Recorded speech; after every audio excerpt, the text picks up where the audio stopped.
বলছি যে সবেমাত্র তো বাড়ি এসেছিস, একটু বিশ্রাম নে, পরে সব কিছু শুনবি। কেন মা, শোনার মতো কিছু হয়েছে নাকি? হ্যাঁ ডিঙ্কা, আমি পুরোটা জানতাম, কিন্তু আমি তোমাকে বলিনি। একে তুমি স্ট্রেসের মধ্যে ছিলে, আমি নতুন করে আর স্ট্রেস দিতে চাইনি তোমাকে। আপনার সাথে আমার অনেক কথা আছে রোহিতদা, সর্বজিতের ব্যাপারে। এখন আছে না, ওর হবে।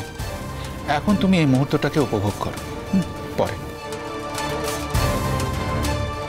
না, এই ফুলগুলোকে যাকে পরে সাজিয়ে রেখো, কিন্তু এতদিন পরে বাড়ির ছেলে বাড়ি ফিরে এসছে। উপল, এখানে এখানে আমার কিন্তু একখান কথা আছে। কি কথা? আচ্ছা, এবার আমি কিন্তু সবাইকে সাক্ষী রেখে একটা কথা বলতে চাই। সবাই মন দিয়ে শুনুন। এই যে টিঙ্কা বারবার আমাকে বলছে যে আমার জন্য নাকি ও নতুন জীবন ফিরে পেয়েছে। হ্যাঁ, আমি কিন্তু ওকে শর্তটা দিয়েছি যে এবার আমি ওর জন্যে আমি একটা নতুন জীবন ফিরে পেতে চাই। সেটা কিভাবে? সে জীবনটা কি? মেশমশাই, ডিঙ্কা যদি আবার আগের মতো করে গান করে, মানে ওর গানের দ্বারায়, ওর পারফরমেন্সের দ্বারায় ও যদি আমাদের বাংলাকে, আমাদের দেশকে, বিদেশকে কাঁপিয়ে দিতে পারে, তবে সেটা হবে আমার জন্য একটা নতুন জীবন। মানে আমি না ওর সাকসেসটাকে আমার মতো করে উপভোগ করব। হ্যাঁ, যা বলেছো। তা ডিঙ্কা বাবু কি বলছে? রোহিত আঙ্কেল, ডিঙ্কার কি গান না গেয়ে কোনো উপায় আছে? ও তো পৃথিবীতে এসছে গান গাইতে। প্রত্যেকটা মানুষেরই পৃথিবীতে একটা নির্দিষ্ট কাজ থাকে, আর ডিঙ্কার কাজ হচ্ছে গান গাওয়া। সো কোনো তো অপশন নেই, গান তো ওকে গাইতেই হবে, আর তো কোনো উপায় নেই। থ্যাংক ইউ বৌদি ভাই, তোমরা যে সকলে আমাকে এখনো ভরসা করো, এটাই আমায় গান গাইতে ইন্সপায়ার করে। না না, আমরা এসব কিছু শুনতে চাই না। আমরা শুধু দেখতে চাই যে তুমি মন দিয়ে গান গাইছো, আর কিচ্ছু না ভেবে। ওকে? আমিও তো তাই চেয়েছিলাম, কিন্তু হঠাৎ করে আমার জন্য অনেকগুলো দিন তোমার নষ্ট হয়ে গেছে টিঙ্কা। অরিন্দদা, আজকে নো লুক ব্যাক, আমরা কেউ ফিরে তাকাবো না। পিছনে না তাকালেও উপল, অতীতটা তো রয়েই যায়, সেটাকে তো আমরা অ্যাভয়েড করতে পারি না, তাই না? অস্বীকার করা যায় না সেটাকে। ডিঙ্কা, একটু জ্ঞান দিচ্ছি, কোনোটাই কিন্তু এক্সকিউজ না, মাথায় রেখো। একজন শিল্পীকে কিন্তু সবকিছুর মধ্যে দিয়েই তার শিল্প সাধনা করে যেতে হয়। যতই ব্যক্তিগত আঘাত আসুক না কেন, তাকে কিন্তু সব কিছুর ঊর্ধ্বে যেতে হয়, তবেই না সে শিল্পী। ঠিক বলেছো রোহিত আঙ্কেল, আমি সবসময় তোমার কথা মনে রাখবো। এবার কদিনের জন্য? উপল, আসলে তো যেতে ইচ্ছা করে না, তবে যেতে তো হবেই। যখন ছিলাম না, বেশ খানিকটা সেটব্যাক হয়ে গিয়েছিল, তবে আছি কয়েকদিন। মা, দিঠি এত চুপচাপ হয়ে গেল কেন?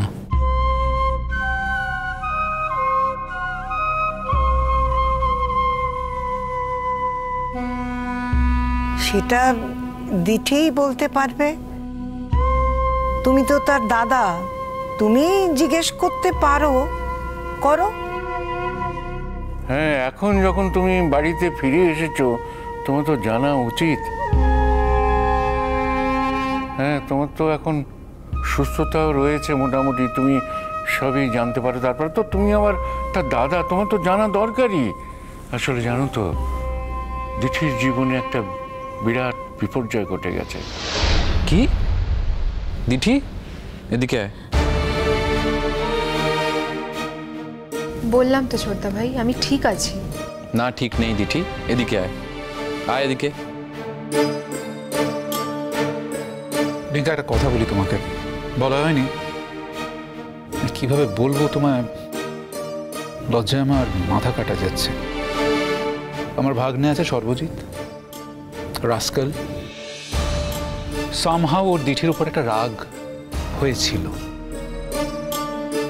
তোর প্রতিহিংসা চরিতার্থ করার জন্য ওরই এক বন্ধুকে দিয়ে দিঠিকে কিডন্যাপ করায়। কি মানে এত বড় একটা ঘটনা ঘটে গেছে, তোমরা কেউ বলনি আমাকে?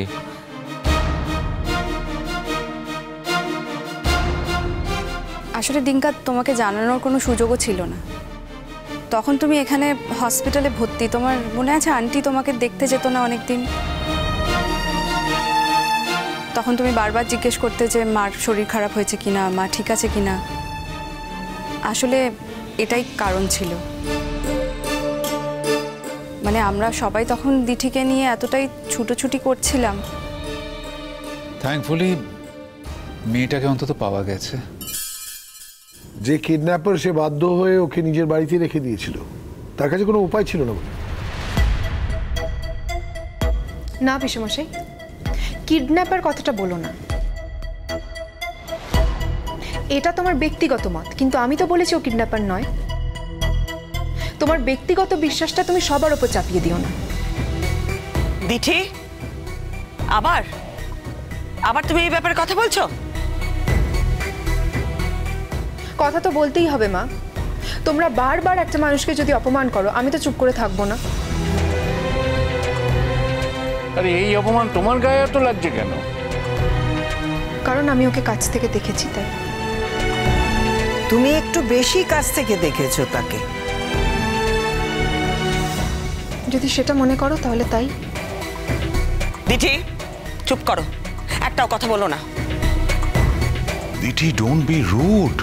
মাথা ঠান্ডা করো, তুমি বড় হয়েছো। হ্যাঁ বাবা, আমি বড় হয়েছি বলেই আমি নির্বিবাদে কথাগুলো মেনে নিতে পারছি না। আমার নিজের কিছু কথা আছে, সেটা আমি বলতে চাইছি। না মানে কি হয়েছে এক্স্যাক্টলি, প্রবলেমটা কি? আমি তো মাঝখান থেকে শুনে কিছুই বুঝতে পারছি না। ডিঙ্কা, সবে তো তুমি ফিরলে, বাড়িতেই তো থাকবে, আস্তে আস্তে সবকিছু বুঝতে পারবে। রোহিতা, এই বিপদ থেকে আমাদের বাঁচান। আপনি তো সব সময় সব বিপদ থেকে আমাদের বাঁচিয়েছেন। মানে তুমি কোন বিপদের কথা বলছো শ্রীময়ী? তুমি যদি সর্বজিতের কথা বলো তাহলে তোমাকে বলে দিই সবার সামনে যে সর্বজিৎ যেটা করেছে তার দায় তাকেই নিতে হবে। ওকে আমি এক বিন্দু সাহায্য করব না। ওর ক্ষেত্রে আইনের পথেই চলবে। আমি শুধু এই বিপদের কথা বলছি না রোহিতা। তোমাকে একটু সুখে রাখার কত চেষ্টা করি শ্রীময়ী। মনে হয় জীবন দিয়েও যদি তোমাকে সুখী করতে পারি, এর থেকে আনন্দ বোধহয় আর কিছু নেই। কিন্তু বারবারই তোমাকে সমস্যার মধ্যে পড়তে হয়। তোমার চোখের জল আমার কাছে এই পৃথিবীতে সব থেকে ভয়ঙ্কর অসুখ। আমি ওই জিনিসটা মোছাবার জন্যেই আজ অব্দি চেষ্টা করে গেছি। এবারও আমি চেষ্টা করব শ্রীময়ী। আপনি ওর সাথে একটু কথা বলবেন আলাদা করে। কথা বললে তো সত্যিটা বদলে যাবে না মা। বেসিক্যালি তোমার সত্যিটা তোমার কাছেই থাক দিঠি। ইটস নট নেসেসারি যে তোমার সত্যি সবার সত্যির সাথে মিলে যাবে। না আমি কিন্তু সত্যি কিছু বুঝতে পারছি না মা। হ্যাঁ দিঠি, মা দেখো, তোমার জীবনের সত্য আমরা কেউই বদলাতে পারবো না, সেটা তার জায়গায় থাকবে। তা আমরা তো কথা বলতে পারি, তাই না? হ্যাঁ, 100 বার কথা বলতে পারো। আমি নিশ্চয়ই কথা বলবো তোমার সঙ্গে। আচ্ছা, এবার আমার একটা খুব গুরুত্বপূর্ণ প্রশ্ন আছে। মানে আমরা এতটা লম্বা একটা জার্নি করে ফিরলাম, 2টো ফ্লাইট চেঞ্জ করে ফিরলাম, এক কাপ চা আমি করে দিচ্ছি, আমি করে দিচ্ছি। তুই খাবি তো চা? হ্যাঁ খাবো মা। আচ্ছা, আসছি, আমি এক্ষুনি করে নিয়ে আসছি। তাড়াতাড়ি এসো কিন্তু। হ্যাঁ হ্যাঁ।